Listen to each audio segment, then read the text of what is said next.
Let me start with a quote from Charles Mann's book, 1491.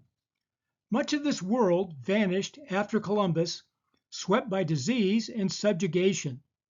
So thorough was the erasure that within a few generations neither the conqueror nor conquered knew that this world had existed.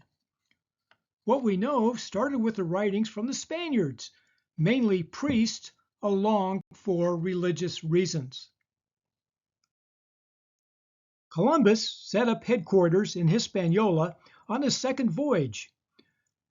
When Columbus returned on future voyages, he brought hundreds of colonists. Puerto Rico, Jamaica, and Cuba were soon conquered. Gold mining was limited, but Spanish agriculture was started. Spain established a House of Trade in 1503 to direct trade and affairs. Over the 16th century, immigration probably averaged 1,000 to 2,000 a year, with free lands granted to some settlers and potential new opportunities for all.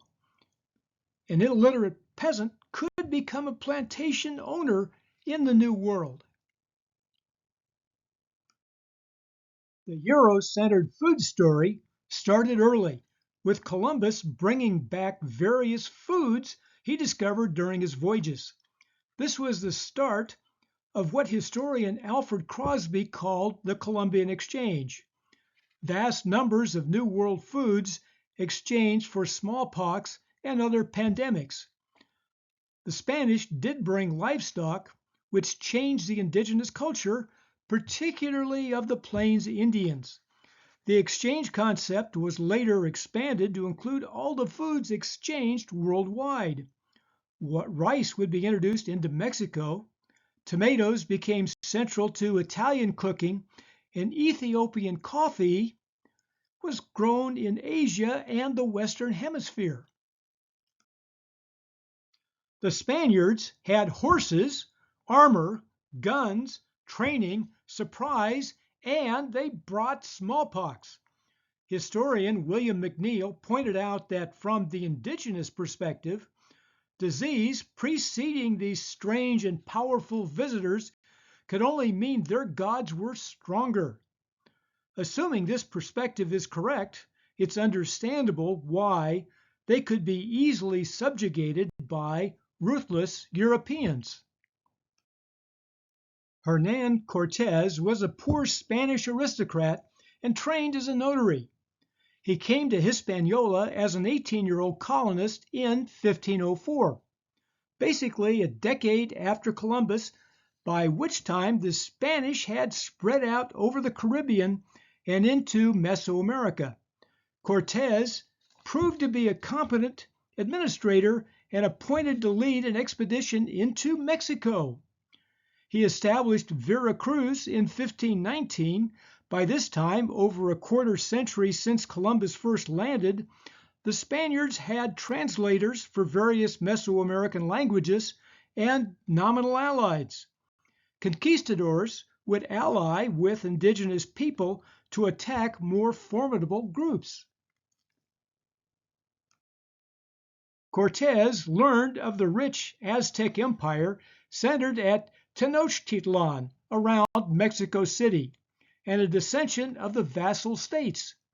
The shocking idea of human sacrifice to the Aztec gods was considered a great rationale for invasion, helped by victim tribes wanting retribution.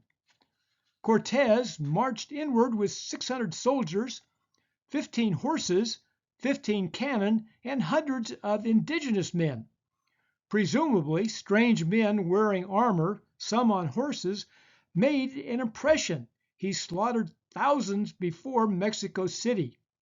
Cortez brazenly marched into Tenochtitlan and became a guest of the Emperor Montezuma, presumably considering these foreigners emissaries from the god Quetzalcoatl.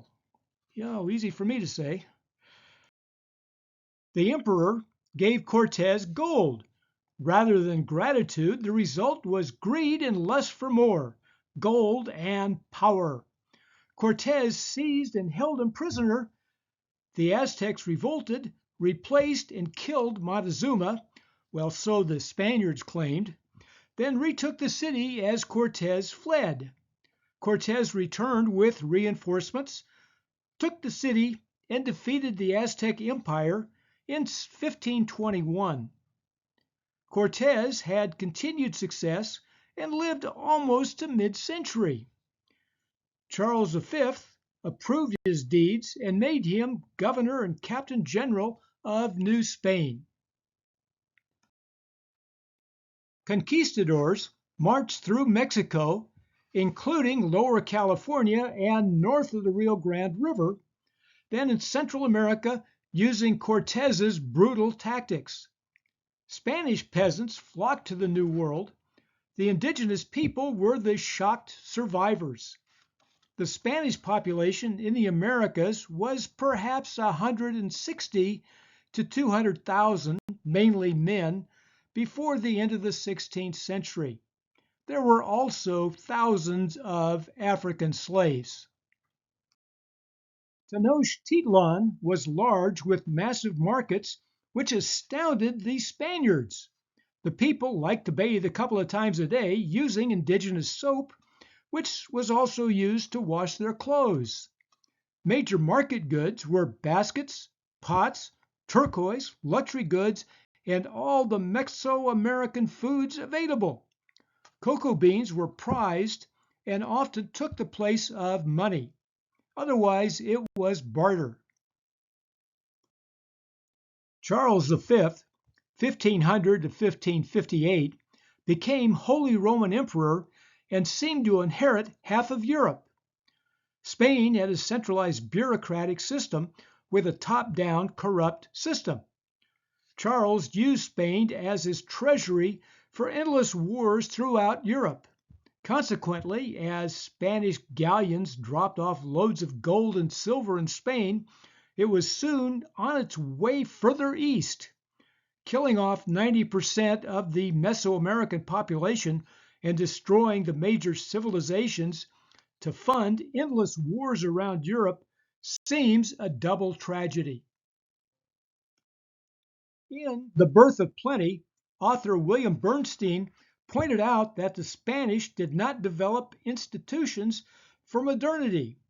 Property rights and rule of law were limited and arbitrary. Capital markets were not developed, made worse by defaulting on debt. They had their own Spanish Inquisition, and scientific rationality was non-existent. When the plunder ran out, Spain turned into a European backwater. The lack of necessary institutional structures carried over to the New World, which meant poor development over the centuries. The countries were not able to use their natural resources effectively and remained developing countries with varying degrees of progress. Alfred Crosby's Columbian Exchange described the pandemics brought to the Western Hemisphere by Europeans and the exchange of food from the New World to Europe.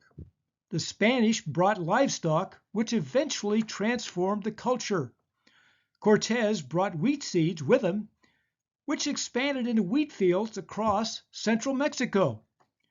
Priests converted the Mesoamericans to Catholicism, and a new culture developed, with the Spanish taking what they wanted and often using indigenous people as near slaves. Spanish men took indigenous women as wives and mistresses. A new Hispanic civilization developed.